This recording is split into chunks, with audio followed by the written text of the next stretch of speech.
네, 정치권 이슈와 정책 분석을 통해 여론의 심장을 저격하고 민심의 흐름을 날카롭게 꿰뚫어봅니다. 여심 저격. 장윤미 민주당 법률위 부위원장, 강전의 국민의힘 노동위 부위원장 두 분 모셨습니다. 반갑습니다. 안녕하세요. 어서 오세요. 아니 우리 강전의 변호사님 네. 지난주 방송 보시고 네. 저에게 하실 말씀이 많으시다고 하시던데요. 지난주에 재판이 있어가지고 제가 한 주 자리를 비웠는데 재판 전지현 때문에. 변호사님께 네. 강전희 변호사가 긴장하도록 가려달라고 하셔서 제가 모니터링을 하면서 깜짝 놀랐습니다. 저는 이 두 분을 묶어두고 싶은 마음에 네, 어디 못 가게 꼼짝 않게끔 제가 하려고 그런 마음이었는데 재판 때문에 가셨군요. 근데 자꾸 자리 비우시면 시청자분들이 심판합니다. 네, 조심하세요. 열심히 주의하세요. 하겠습니다. 네, 오늘도 잘 부탁드리겠습니다. 감사합니다. 자, 오늘 이야기를 좀 먼저 나눠볼 내용은요. 25조 원 소상공인 대책 내용인데요. 이 정부가 소상공인을 위한 25조 원 규모의 맞춤형 종합대책을 발표했습니다. 이 대출 부담을 완화하고 임대료와 전기료 등의 비용 지원도 확대하기로 했습니다. 이번 이 경제 정책이 내수 침체로 어려움을 겪고 있는 우리 소상공인들에게 실질적으로 도움이 좀 될 수 있을지 오늘 여심 저격에서 살펴보도록 하겠습니다. 자, 지난 3일 윤 대통령이 올해 하반기 경제 정책 방향 발표에서 이 소상공인에 대한 지원 확대를 최우선 과제로 꼽았습니다. 우리 강전혜 변호사님께 질문 드리겠습니다. 이 소상공인 지원책 구체적으로 좀 어떤 내용이 담겨 있습니까? 예, 말씀하신 것처럼 윤석열 대통령이 그저께 청와대 영빈관에서 하반기 경제정책 방향 및 역동경제 로드맵 발표 회의라는 것을 주재를 했는데요. 여기에서 소상공인의 어려움을 살피기 위해서 이제 대규모 재정을 투입하는 정책들을 여러 가지를 내놓았습니다.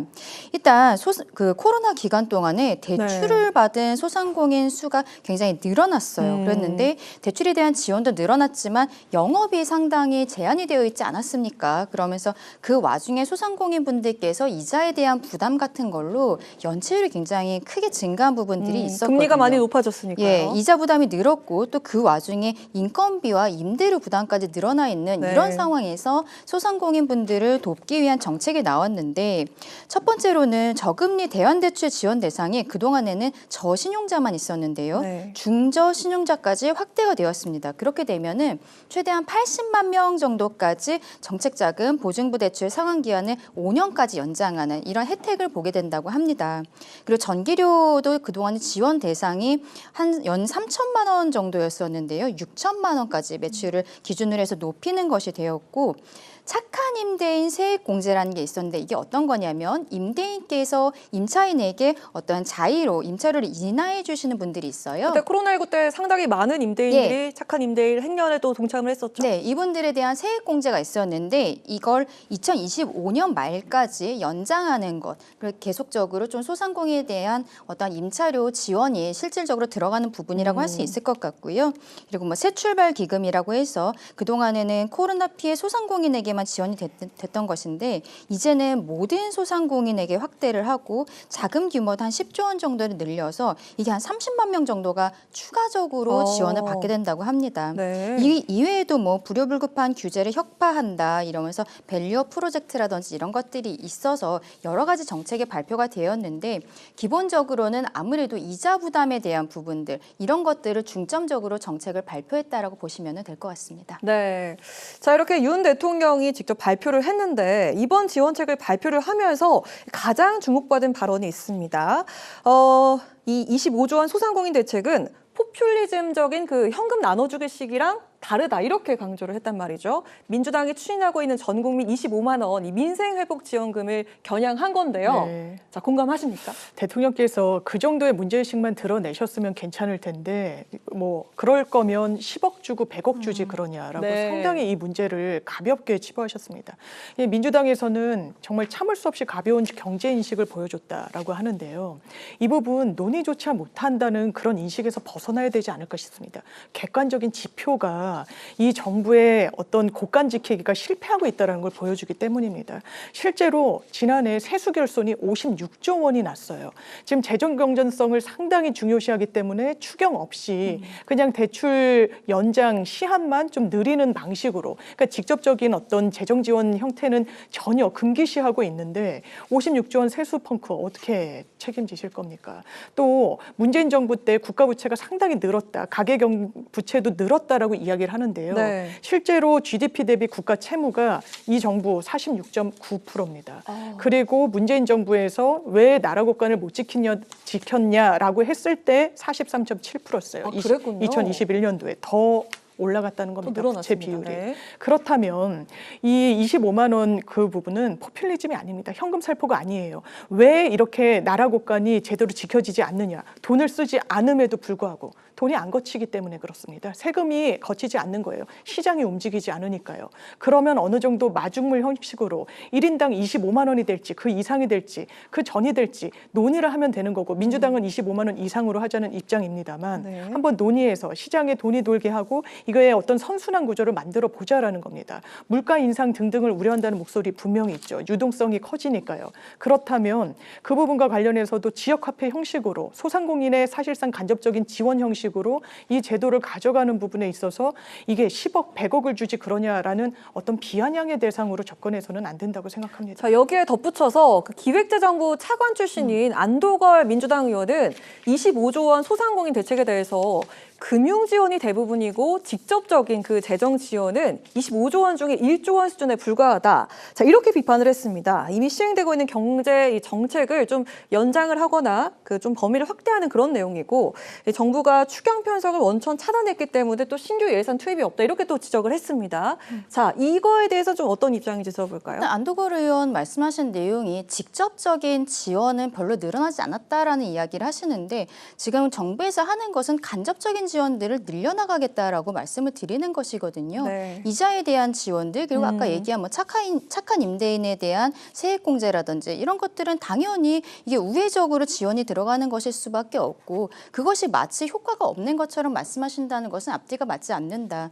민주당에서는 지금 하는 이야기가 좀 앞뒤가 맞지 않는다고 봅니다. 세수 부족에 대해서 계속적으로 지적을 하면서 그러면서도 예산 확장을 계속 주장을 하고 있는 거죠. 25만 원 민생지원금뿐만이 아니라 뭐 양곡관리법에 대한 부분이라든지 계속적으로 예산의 편성이 들어가야 되는 부분들을 본인들은 주장을 하면서 지금 정부에 대해서는 뭐 세수 부족 이런 것들에 대해 정부에서 하겠다는 어떤 종합부동산세에 대한 뭐 이제 감액을 하겠다라든지 이런 정책들에 대해서 비판을 하면서도 민주당은 그렇다면 민주당이 하고 싶은 이야기는 그 돈은 도대체 어디서 들어와야 되는지에 대해서 여쭤보고 싶습니다. 그 25만 원 지원금에 대해서 대통령께서 그러면 왜 한 사람당 25만 원만 주는 것이냐 10억이든 100억이든 줄 수 있는 거 아니냐라고 말씀하셨던 것은 네. 다소 감정적인 발언으로 보일 수도 있겠지만 그만큼 좀 맞지 않는 정책이다라는 것을 말씀하신 부분이라고 생각을 합니다. 지난번 총선 이후에 영수회담을 하는 과정에서도 여기에 대한 문제들은 이미 말씀을 하신 바 있지 않았습니까?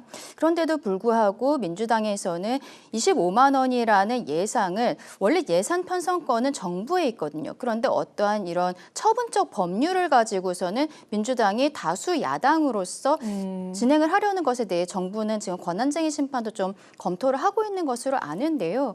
결과적으로는 세수가 계속적으로 줄어들고 있는 부분 그리고 문재인 정부 시절에 한 660조 정도 있었던 나라 빚이 1000조로 늘어났습니다. 아까 장 변호사님 얘기를 해주셨는데 뭐 GDP 대비 채무 비율이라는 것이 36%에서 한 2017년 36%였는데 2022년 정도 됐을 때는 49%까지 올라갔거든요.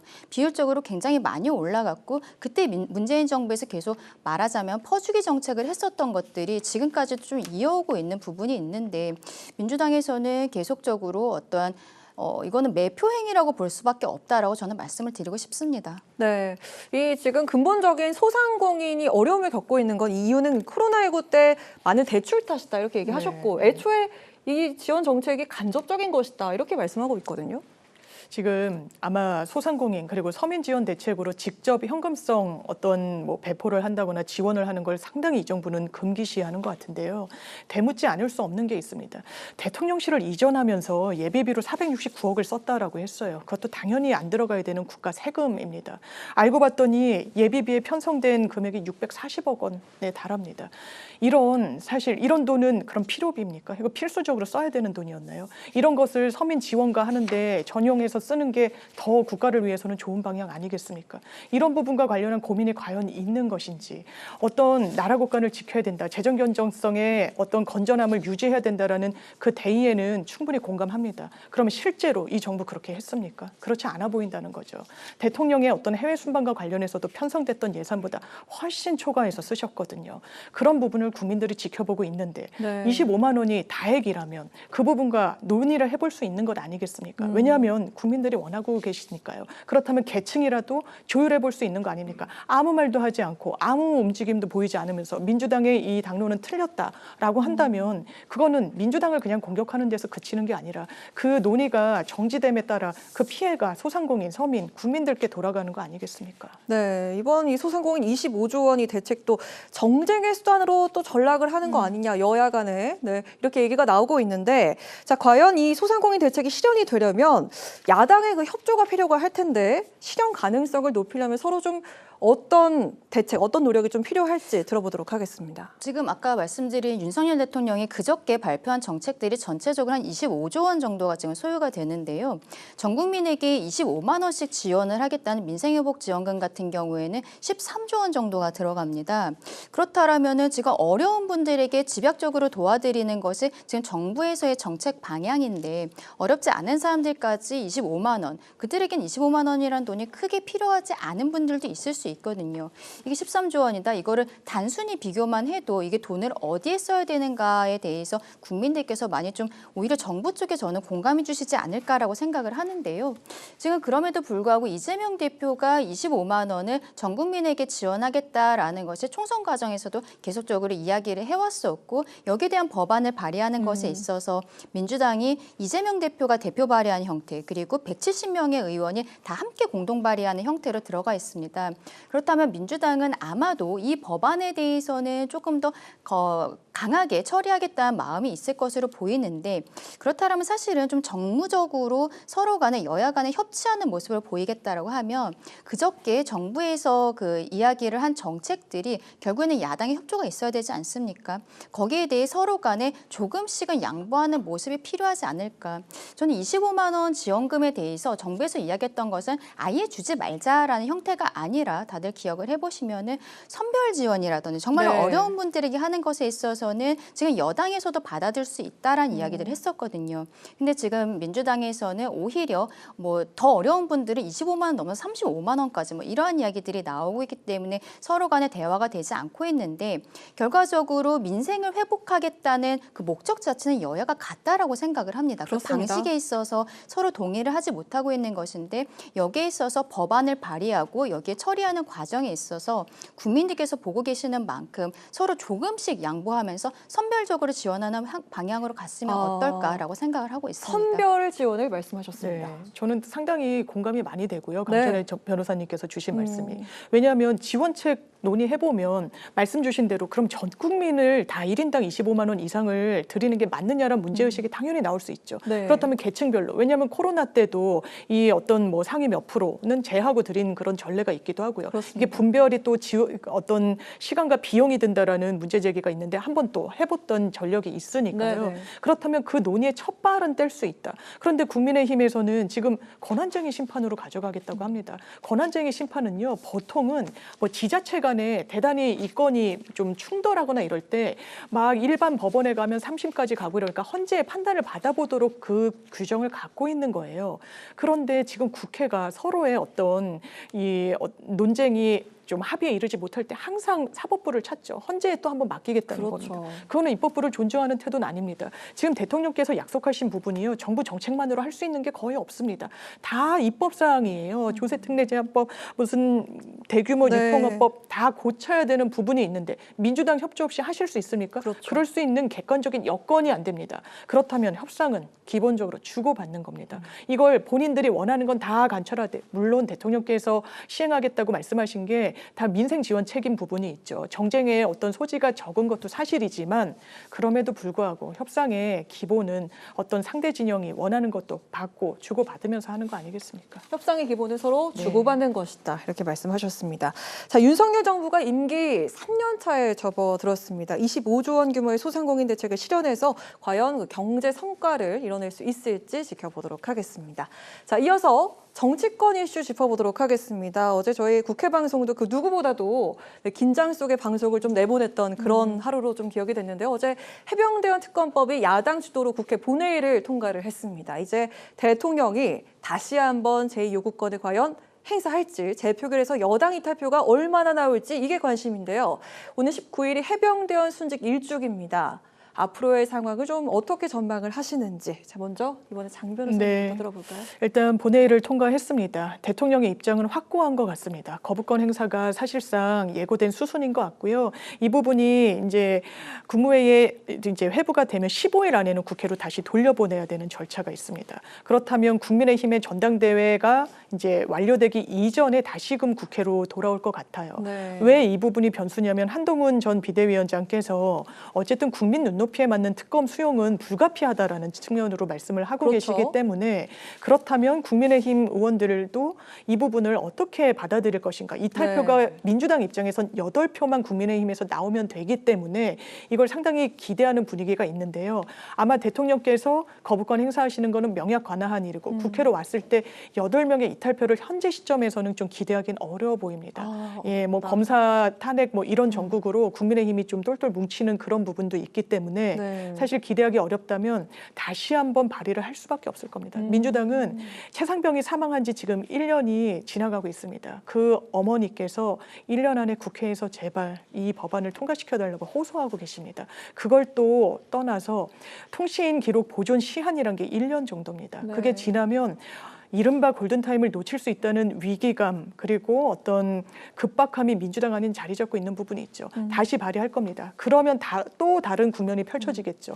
이를테면 한동훈 전 비대위원장이 독소조항이라고 이야기했던 민주당의 단독 추천 권한. 이것도 조국혁신당 같은 경우에도 우리는 한동훈 전 장관이 제안한 부분을 검토할 수 있다. 이거 받아들일 수 있다라는 취지로 이야기를 하고 있어서 정말 국민의힘이 책임 있는 자세라면 그리고 한동훈 전 위원장이 뭐 당권을 쥐게 된다면 또 혹시 그렇지 않더라도 수정안에 대해서는 내놓는 게 저는 이게 국민 눈높이에 맞는 어떤 태도라고 생각을 하고요. 그렇다면 네. 또 변수는 통과 수순으로 갈 수도 있지 않을까 싶습니다. 네, 대통령이 거부권을 사용하면 민주당이 또 재의결을 할 테고 그때 이탈표가 얼마나 나올지에 대한 답변을 좀 들어볼까요? 일단은 그런데 어저께 그 최상병 특검법에 대해서 의결이 되는 과정에 있어서는 저는 네. 좀 먼저 말씀을 드리고 싶은 것이 이번에 22대 국회가 시작을 하면서 특히나 국회 관행이라는 것을 굉장히 무시하고 있다. 지적하지 않을 수가 없습니다. 지난번 상임위 배분 때도 그렇죠. 그랬고요.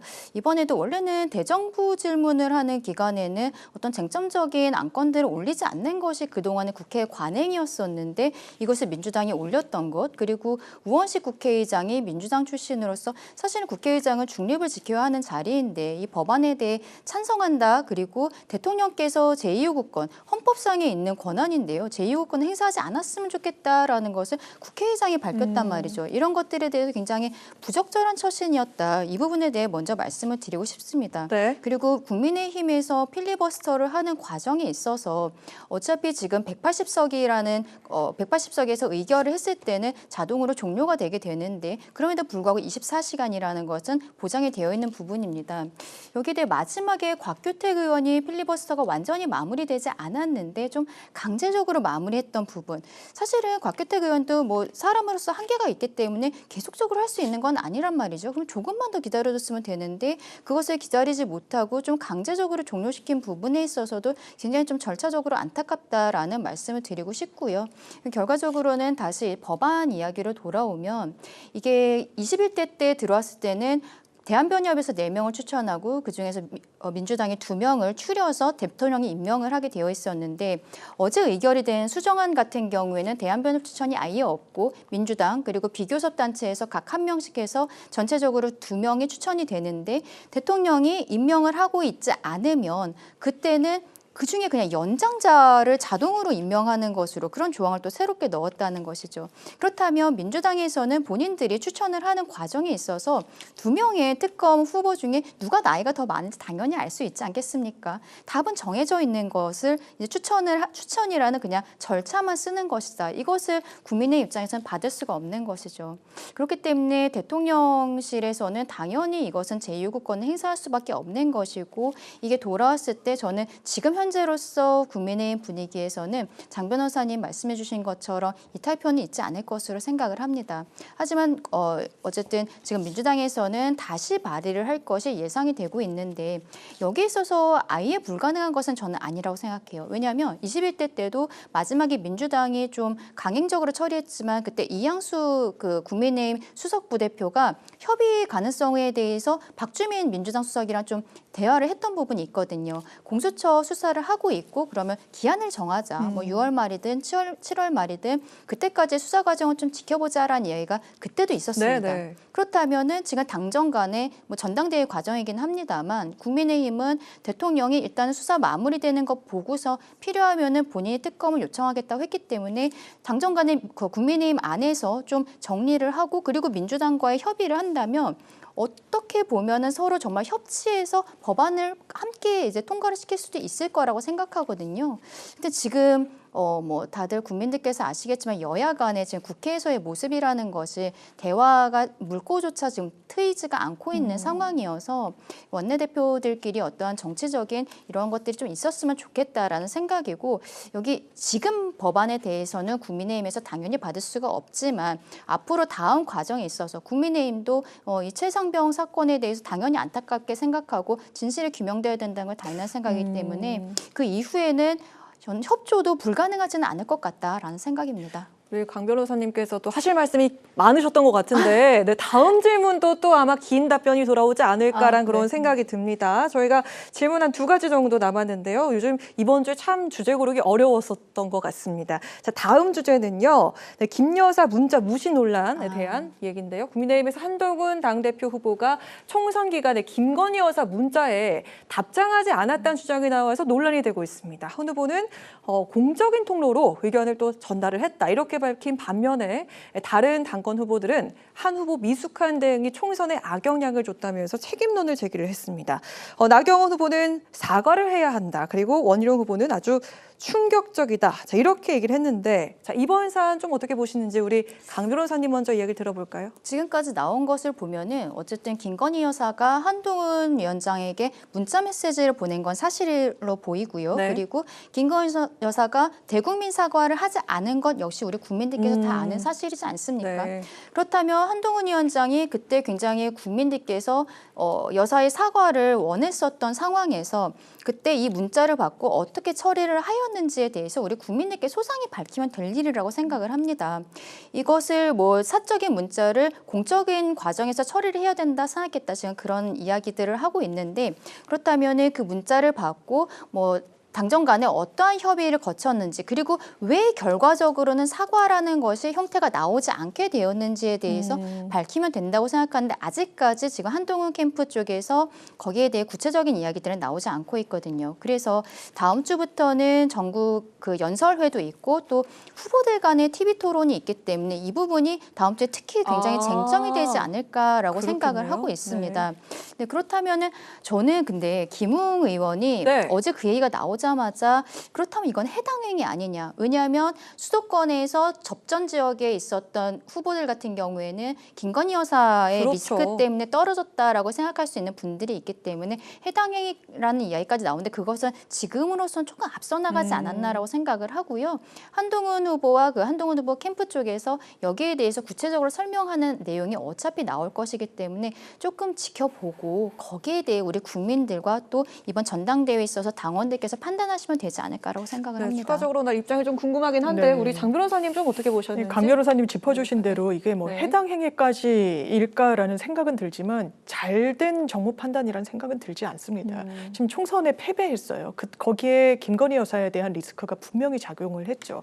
그러면서 김건희 여사가 어쨌든 재구성한 문자라고는 하지만 이 당에서 어쨌든 시키는 대로 이게 조율되는 대로 입장 표명을 하려면 할 수 있다라고 굉장히 네. 저자세로 제안을 합니다. 그리고 본인이 대선 후보의 그 당시 후보의 부인으로서 여러 의혹들이 나왔을 때 뭐 학력 위조 등등과 관련해서 사과를 공식적으로 했을 때 지지율이 떨어지니 네. 내가 그 부분도 좀 우려가 된다라고 당과 소통하고 싶어 하는 거예요. 첫 일성은 한동훈 전 비대위원장이 사적 라인이었다는 겁니다. 두 분이 실제로 개인적으로 연락을 주고받았다는 사실을 모르는 국민은 거의 안 계시는 네, 거 아니겠습니까? 그리고 뭐 수사나 이런 부분은 정말 공적인 라인을 어떤 해야 되겠지만 정무 판단을 하고 비대위원장을 대통령이 그래도 신임하는 후배로 보냈을 때는 이 정도 소통이 대단히 문제가 된다고 생각하는 분들은 많지 않으실 거예요. 이건 대통령과 완전한 거리두기입니다. 그러면서 또 나온 것은 한동훈 전 비대위원장은 사과하지 않겠다는 취지로 또 본인은 받아들였다. 이런 발언도 나옵니다. 그렇다면 그 당시에 김건희 여사가 사과를 한다거나 더한 것도 받아들일 수 있다라고 하는데 뭐 검찰 출석이나 여러 어떤 변수를 가져갔다면 총선이 이런 결과로 과연 나왔을까? 완전 참패 대패를 했으니까요. 그거는 완전히 잘못된 거죠. 그리고 선거 끝나고 나서는 내 책임이 아니다. 사실상 대통령의 책임이란 식으로 계속해서 이야기가 나오고 물론 출사표를 던질 때는 이 모든 총선의 책임은 저한테 있습니다라고 이야기는 했지만 네. 실제로는 본인 책임이라고 보여지는 행동과 말, 언행은 없습니다. 없었다. 그렇다면 상당히 이게 당의 지도자로서의 선택하는 주체로서 아쉬운 부분이 많이 있어서 전당대회 묘한 파장을 일으킬 것 같습니다. 네, 알겠습니다. 자, 이원석 검찰총장이 민주당의 검사 4명 탄핵소추안 발의에 대해서 강한 비판을 이어가고 있습니다. 이 총장은 민주당이 추진하는 검사 탄핵이 직권남용과 허위 사실을 적시한 명예훼손에 해당한다고 반발을 했는데요. 이재명 전 대표가 연루된 의혹을 수사한 현직 검사들에 대한 탄핵소추안 발의, 이게 과연 적절하다고 생각하시는지 누구 먼저 들어볼까요? 네, 우리 장 변호사님. 네. 저는 일단 검사 탄핵을 민주당이 3명의 검사에 대해서 했습니다. 1명 안동환 검사는 헌재에서 기각이 났고요. 2명은 계류 중입니다. 이정섭 검사와 손준성 검사인데요.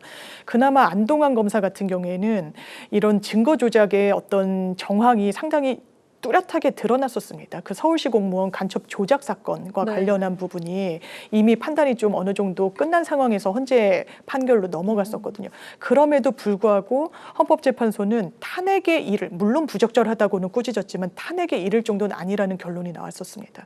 그러면 정말 탄핵이 인용될 것인가의 부분 하나, 왜냐하면 탄핵이 전 4명에 대해서 다 기각 결정이 나온다면 그 정치적 부담은 민주당이 감내해야 되는 숙제로 남게 될 것입니다. 또 하나는 아마 전략적 차원에서 여론 환기용으로 이 내 검사에 대한 문제 제기를 하는 거는 이해가 되는 측면이 있습니다.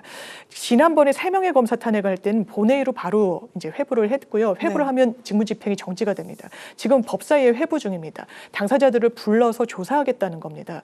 저는 물론 지금의 검찰, 국민들의 신뢰 얻고 있지 않다고 생각합니다. 아주 공평 중립적으로 정치적인 편향 없이 수사하고 있다고도 저 생각하지 않습니다. 그럼에도 불구하고 이런 4명의 검사에 대한 탄핵안을 발의했을 때 이게 전 민주당 인사들을 수사했거나 아니면 이재명 대표를 수사한 검사들을 사실상 정조준하고 있기 때문에 네네. 국민들이 오해하실 수 있는 그런 여지는 남아 있어서 좀 신중할 필요는 있겠다. 그리고 탄핵이란 부분과 관련해서도 이 끝까지 한번 책임질 수 있는 자세로 이 밀어붙일 수 있는지에 대한 점검도 필요해 보인다. 이렇게 말씀드리고 싶습니다. 네. 저는 글쎄요, 지금 민주당에서 탄핵안 발의한 4명의 검사, 첫 번째 박상용 검사가 아마 가장 중요한 부분일 것 같은데, 이화영 전 부지사가 지난달에 9년 6월이라는 중형을 선고받지 않았습니까? 대북 송금 과정에 있어서의 형을 실질적으로 유죄로 판단을 한 것인데, 바로 그 판결이 있고 나서 이재명 대표가 제3자 뇌물죄로 기소가 됐다는 것이죠. 그렇기 때문에 민주당 입장에서는 여기에 대해서 만약에 이재명 대표가 지금 11개 혐의로 4개의 재판을 받고 있는데, 만약에 약간이라도 유죄, 일부 유죄의 판결이라도 나왔을 때 이재명 대표의 대권 가도를 가기 위해서는 이 판결의 신빙성을 깨야 되는 부분들이 있거든요. 네. 항소를 하고 대법원까지 간다고 해도. 그렇다면은 기본적으로 조사 과정에서 검사가 증거를 조작했다라는 어떤 알리바이를 만들어 놓기 위해서 지금 검사들에 대한 탄핵을 추진을 하고 있다라고 생각을 합니다. 근데 저는 이거 결국에는 탄핵안 발의하는 거 못할 거라고 생각합니다. 왜냐하면 민주당이 작년에 이미 탄핵안 발의를 했었거든요. 이상민 행안부 장관에 대해서 이태원 참사의 책임을 져라. 근데 그때 대다수의 법조인들이 언론 등을 통해서 여기에 대해서 어떠한 정무적인 책임을 지는 것을 떠나서 있죠. 탄핵이라는 것은 헌법과 법률의 위반이 있어야 되는데 그런 것은 딱히 보이지 않는다라는 것이 굉장히 많은 그 의견들이 있었는데 네네. 그럼에도 불구하고 민주당에서 그것을 강행을 했단 말이죠. 작년 2월부터 탄핵안이 발의가 되고 그때부터 이상민 장관은 직무가 정지가 되었습니다. 그리고 이제 7월에 됐을 때 선고가 났는데 헌법재판관 전원의 일치된 의견으로 탄핵은 당연히 기각이 되었었습니다. 그런데 이 반년 동안에 이상민 장관이 행안부 장관이 없는 상황에서 우리는 최상병 사망 사건도 그때 호우, 그러니까 수해가 있었잖아요. 굉장히 큰 수해가 있었는데 그때 재난 컨트롤 타워는 행안부 장관이 하게 되어 있습니다. 행안부 장관이 직무가 정지되어 있는 상황에서 우리는 그런 홍수를 맞게 됐었던 것이고 그리고 최상병뿐만이 아니라 여러분께서 많이 희생이 되셨던 부분이죠. 이런 것에 대해서 민주당이 단 한 차례도 사과라든지 유감 표명이 없었습니다. 이번에 검사들 4명에 대해서 탄핵안을 지금 발의를 했는데 한 반년 정도 걸릴 거란 말이에요. 이상민 장관도 그랬으니까. 그렇다면 반년 정도 뒤에 특히 박상용 검사에 대해서 탄핵이 기각이 되었을 때 그 후폭풍은 오히려 민주당과 이재명 대표에게는 더 크게 돌아올 수 있거든요. 지금은 검사들을 어떠한 겁박하기 위한 단계로서 탄핵안 발의를 한 것인데 민주당 내에서도 여러 가지 이야기가 있기 때문에 실질적으로 이게 진행되기는 어려울 것으로 저는 그렇게 생각을 합니다. 네, 자 오늘도 잘 들었습니다. 마무리해도 되겠죠? 네. 네, 지금까지 장윤미 민주당 법률위 부위원장, 강전의 국민의힘 노동위 부위원장과 함께한 여심저격 시간이었습니다. 두 분 오늘도 고맙습니다. 감사합니다. 감사합니다.